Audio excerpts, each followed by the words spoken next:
કથાના પ્રસંગની અંદર પરમ પૂજ્ય સદગુરુ જોગી સ્વામીની વાતો સાક્ષાત સવિતા ભાગ 1 કિરણ 126 વોટ નંબર 2 પૂજા કરી ઠાકોરજીને દર્શન કરી અને પછી પાછા ધર્મશાળામાં બિરાજમાન થયા. પછી ત્યાં કથા વસાણીની વાત આવી. પ્રથમનું 66 વચનામૃત ભગવાનને નિરાકાર નિર્ગુણ કયા છે. નિરંજન નિરાકાર કે છે ને. આ વાતને મહારાજે કાર્યના પહેલામાં બહુ લખી છે. નિત્યાનંદ સ્વામીનો પ્રશ્ન છે અને સામે ભગવદાન સ્વામી પ્રશ્ન પૂછે છે. યતો વાતો નિવૃત્તે પ્રાપ મનસા સહ.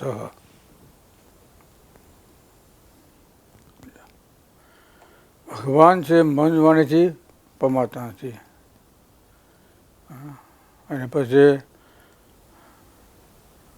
નિત્યાનંદ સ્વામી પ્રશ્ન પૂછ્યો છે આનું કેમ. ઓનો મહારાજ ઉતર્યો જે ભગવાન છે મન વાણી પર એ આવતા નથી. અને આમાં કીધું ભગવાન છે દેખાય છે. ઓલા અભક્તના કીધા મન અને આ ભક્તના. નિરંજન નિર નહીં આકાર એટલે ભગવાનનો માયિક આકાર નથી, દિવ્ય છે. નિરાકારમ. નિરંજન એટલે નિરાકાર એટલે ભગવાન દિવ્યાકાર. અને નિરંજન અંજન એટલે માયા. ભગવાનના સ્વરૂપમાં ભગવાનની મૂર્તિમાં માયા નથી. અંજન માયા. નિરંજન નિર નહીં અંજન એટલે માયા. બેનો પ્રશ્ન કર્યો. ભગવાન નિર્ગુણ છે, માય ગુણે રહિત નિર્ગુણ. સગુણ એટલે સદગુણે યુક્ત છે. નિર્ગુણ સગુણ એવું ને બે. અને પછી મહારાજ કે એના થકી કલ્યાણકારી સ્વરૂપ તો બે થકી નિહારું છે. પાછું જો ઓલા 10 અવતાર એમાં લીધા અને આ એનાથી નોખો આવ્યો. મોક્ષ કરતા છે. જો ભગવાન અવતાર છે ને 24 એમાં 10 અવતાર છે. 4 નિર્ગુણ, સગુણ બ્રહ્મા વિષ્ણુ શંકર અનિરુદ્ધ પ્રદ્યુમન. 6 સગુણ શ્રી કૃષ્ણ નારાયણ, નરનારાયણ, લક્ષ્મીનારાયણ, વાસુદેવ નારાયણ. આ 4 નિર્ગુણ. આના થકી મોક્ષ થાય. આ મોક્ષ કાળમાં છે. અને ઓલા છે એ બધા ઉત્પત્તિ કાળમાં છે. એટલે આ વાત મહારાજે મધ્ય પ્રકરણના 31માં લખી. તે પુરુષના પુરુષ પુત્ર કહેવાય. તે પુરુષના એ પુત્ર કહેવાય.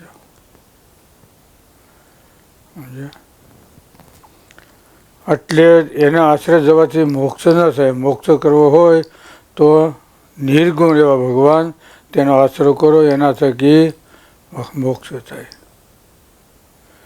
ગુણીને સંગે ક્યાંથી નિર્ગુણ થાય, જ્યાંથી આવ્યા તેમાં સમાયા રાજ. ગુણીને સંગે નિર્ગુણ નથી. નિર્ગુણ મળે તો નિર્ગુણ કરે. અક્ષરધામના મુક્ત મળે તો અક્ષરધામમાં લઈ જાય. બીજા ધામના મુક્ત મળે તો બીજા ધામમાં લઈ જાય. લઈ જાય ખરા. ક્યાં લઈ જાય? બસ જ્યાં રેસિડેન્ટ હોય ને, નિવાસ સ્થાન હોય ને ત્યાં. કેને લખ્યું? કેનું થયું? કયો જી? જેને આવડે કયો શહેરમાંથી. કોણ ક્યાં ધામમાંથી આવ્યા, કોણ ક્યાં ધામમાં પાછા ગયા. બ્રહ્માનંદ સ્વામી બદ્રિકાશ્રમથી આવ્યા અને પાછા બદ્રિકાશ્રમમાં ગયા. બદ્રિકાશ્રમથી આવ્યા અને પાછા ન્યા ગયા ને, એમ લખ્યું ને ભક્ત ચિંતામણીમાં, પૂર્વ જેવો તો દેહ પાછો મળ્યો. જોયું એનું કારણ ગોપાળાનંદ સ્વામી કીધું આવ્યા ને ત્યારે એક પગ મૂકીને આવ્યા હતા, એક પગ અહીં લેવા હતા, બે ભેગો નહોતો લેવા. હા, તમે લીંબુડાથી માણસ રહેવા એટલે પછી પૂરું કરીને આવ્યા કે હજી કાંઈ છે ત્યાં? શું છે હજી છે? તો પૂરું ન કહેવાય, તો ન કહેવાય. બધું પૂરું કરી દે ને એટલે તો પછી ત્યાં જવા ન રહે, એમ સમજાણું? એટલે એક પગ ન્યા હોય ને એક પગ અહીંયા હોય, એટલે ત્યાંથી બે પગ લીધા હોય તો પાછું જવાનું ન થાય. એટલે ઉત્પત્તિ કાળમાં કલ્યાણ ન થાય, મોક્ષ કાળમાં જાઓ તો મોક્ષ મળે. પ્રથમનું 66નું વચનામૃત નિર્ગુણ, હા એને નિર્ગુણ કહે, એને કહેજો. નિર્ગુણ સ્વરૂપ અને સગુણ સ્વરૂપ બેનું વર્ણન કર્યું છે એમાં બહુ. પ્રથમનું 66નું વચનામૃત. કોઈ ઠેકાણે સગુણ કહે, કોઈ ઠેકાણે નિર્ગુણ ક્યાં છે. જો માયાના ગુણે સહિત હોય ત્યારે સગુણ, અને માયાના ગુણ ન હોય ત્યારે વસ્તુ એ નિર્ગુણ કહેવાય. સમજે ને? નિર્ગુણ કહેવાય. સોખા હોય અને ડાળ બે નોખા રાખો શું કહેવાય? સોખા ને ડાળ બે નોખા નોખા કહેવાય ને. આ સોખા, હા બરાબર, બેને ભેગું કરો તો હે દાળ ભાત નહીં, ખીચડી થાય કે ન થાય? દાળ ભાત તો ક્યારે કહેવાય? સીડ્યા પછી. બાકી ચોખા અને દાળ તો બે અલગ કહેવાય. પણ એને જો મગની દાળ અને ભેગા કરો એટલે ખીચડી કહેવાય. એટલે બે નોખા હોય ત્યાં તો વાંધો ના આવે, પણ ભેગા કરો અડી થાય. એટલે મહાપુરુષ સ્વામી કે અક્ષરધામમાં હતો, મહારાજે સભા સામું સ્વામી, અને સભામાંથી અક્ષર સામું જોયું, અક્ષરે આમ સામું જોયું, એમાંથી જેને શુભ સંકલ્પ હતો એ ઊભો થયો. જ્યાં સુધી સંકલ્પ નહોતો ત્યાં સુધી અક્ષરધામનો મુક્ત, સંકલ્પ થયો એટલે ઉત્પત્તિ કાળનો ભગવાન થયો, મહાપુરુષ. સમજાણું? સંકલ્પો છે ને પછી એની આખી સ્થિતિ બદલી ગઈ, પછી ગયો ઉત્પત્તિ કાળમાં, ત્યાં સુધી ક્યાં હતો? મોક્ષ કાળમાં. સમજાણું? બદલી ગયો. ચોખા અને દાળ બે નોખા હતા, એ બે મિશ્રણ કર્યા ને એટલે ખીચડી થઈ ગઈ. એટલે એની કિંમત બી ઘટી ગઈ, બીજું કારણ બીજું કંઈ નહીં, મહાપુરુષની કિંમત ઘટી ગઈ. જો એમ સ્વામી બાપા લખ્યું, આપણી કિંમત ક્યારે થાય? ભગવાન સમજ સંકલ્પ કરો ત્યારે. જગતના સંકલ્પ કરો એટલે આપણી કિંમત ડાઉન, બજાર બેસી જાય. હા થાય છે ને કે નહીં? બજાર શરતી પૂરતી કે નહીં થાય? શેર બજાર છે ને, શેર બજારમાં હોય ને, સડે ઉતરે, સડે ઉતરે.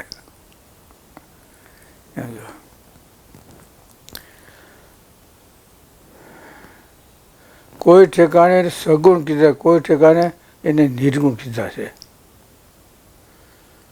પણ સમજવામાં ઘણો ફેર, કે ઠેકાણે કેમ કીધા હોય એમ. સ્વામી કે સ્થાનક, સેવક અને કાર્ય એને કરી ભગવાનની મૂર્તિમાં ભેદ પડે છે.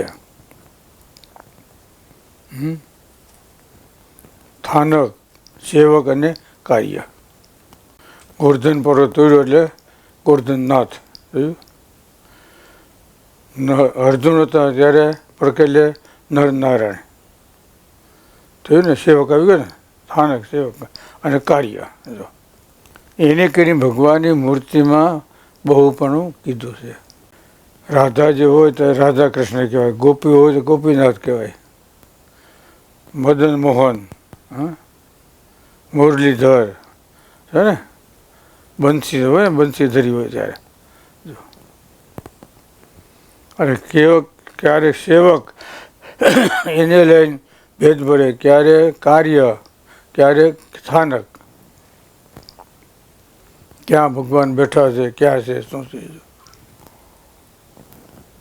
એને કરીને ભગવાનની મૂર્તિનું બહુ પણ છે. કોઈ ઠેકાણે એને સગુણ કીધા છે અને કોઈ ઠેકાણે એને નિર્ગુણ પણ કહ્યા છે. નિર્ગુણ કીધા છે. નિર્ગુણ એટલે માયાના ગુણે રહિત, સગુણ એટલે ભગવાનના ગુણવાળા. ઓલ્યા નહીં. નિરંજન નિરાકાર, નિર એટલે નહીં, અંજન એટલે માયા રહિત. સમજે ને? અંજન એટલે માયા, એને રહિત. બે પ્રશ્ન કરતા, બે ને જવા ભગવદાન સ્વામીનો પ્રશ્ન હશે. યતો વાતો નિવૃત્તંતે અપ્રાપ્ય મનસા સહ. જોયું? બે વિદ્વાન ખરા. કોણ હતા બે? જોજી. નિત્યાનંદ સ્વામી ભગવદાન કોણ હતા? ગુરુ શિષ્ય. બે ગુરુ શિષ્ય હતા. નિત્યાનંદ સ્વામી ગુરુ હતા, ભગવદાન એ હતા એના શિષ્ય હતા. એની પાંચ વિદ્યા ભણ્યા હતા. બખર હતો, વિદ્યામાં તો બહુ હતો, પણ થોડું ભીણો પણ ગીણો ઓછો. મહેનત કરે બહુ, પણ ગીણો ઓછો એટલે ભરી ગયો એમાં. સમજે? ક્યારેક એમ થઈ જાય, સમજે? ક્યારેક બહુ હવા ભરે ને અને ક્યારેક પંચર થઈ જાય. બોલો. એટલે પ્રથમનું 67 વર્ષનામત 5 માસે સ્વયં પ્રકાશન સ્વામી અને પરમહંસ સ્વામીના પ્રશ્ન, 3 સ્વયં પ્રકાશન સ્વામીના અને 3 છે પરમહંસ સ્વામીના. 100 પ્રશ્ન છે. બહુ સરસ. બે કોઈ ઠેકાણે સગુણ કીધા, કોઈ ઠેકાણે નિર્ગુણ પણ ક્યાં છે. ભગવાન અર્જુનના પુત્રને લેવા ગયા, હે જોયું ને, રથે સહિત.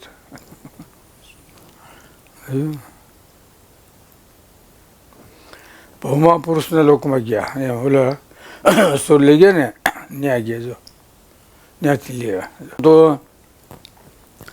ક્યારેક શરીરને બાળીને ક્યારેક શરીર હોતા લઈ ગયા. ખાલી જીવને લઈ જતા, આપણે શરીરને ઢળ લઈ ગયા. તો ત્યાં ગયા ભૌમા પુરુષમાંથી જઈ અને બ્રાહ્મણ પુત્રને લઈ આવતા. રથ ઘોડા બે માયિક હતા, પણ ભગવાન યોગી કરી અમાયિક અને દિવ્ય થઈ ગયા, નિર્ગુણ થઈ ગયા. જો ઘોડા રથ એ માયિક હતા, પણ ભગવાનને યોગી કરીને અમાયિક અને નિર્ગુણ બ્રહ્મ થઈ ગયા. બ્રાહ્મણ પુત્ર લઈ આવ્યો, નકર તો એમ ખાલી એના જીવને લઈ જતા અને પછી બે થોડું વાતમાં બાંધે ને એટલે શરીરને આખો લઈ ગયા.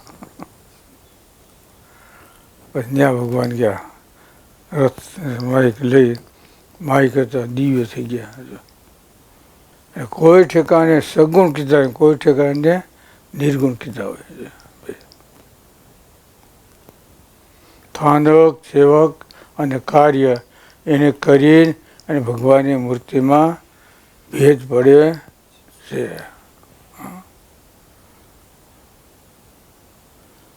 ભેદ પડી જાય ને એમ.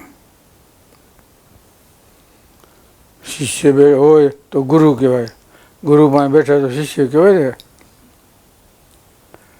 કહેજી એમ છે ને,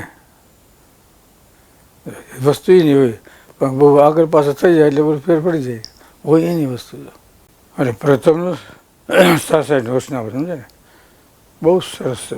નિર્ગુણ સગુણ બહુ એમ મહારાજ બહુ મસ્તીમાં આવી ગયા, આનંદમાં આવી ગયા.